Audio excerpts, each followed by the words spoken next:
It's June 25th. In today's reading, we see Ahaz, one of Judah's worst kings, who is followed by his son Hezekiah, perhaps the best king that ever ruled over Judah. Ahaz was so evil that he closed the temple itself, prohibited anyone from worshiping God, and forced the people to worship idols. When his son Hezekiah assumed the throne, he immediately reversed course and wholeheartedly served the Lord. We'll read much more of King Hezekiah in the coming days.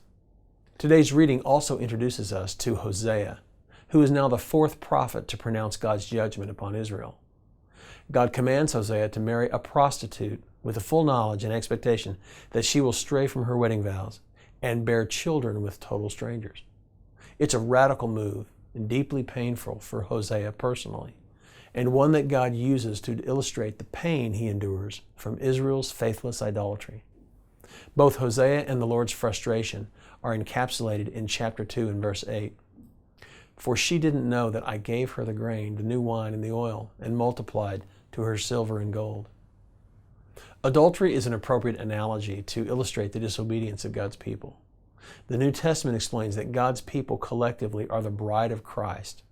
God's pain to our unfaithfulness is very real. Here's today's application. Do you fully grasp the reality that your relationship with God is indeed a relationship? Of course, it would be devastating if a spouse was discovered in adultery. But how would you feel if your spouse wasn't unfaithful, but was just distant or non-responsive? How would you feel if your spouse didn't confide in you or ask you for your opinion or show affection?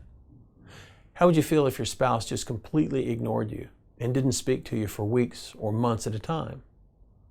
Well, from the book of Hosea, we see that that's not altogether different than how God views it if we don't confide in Him.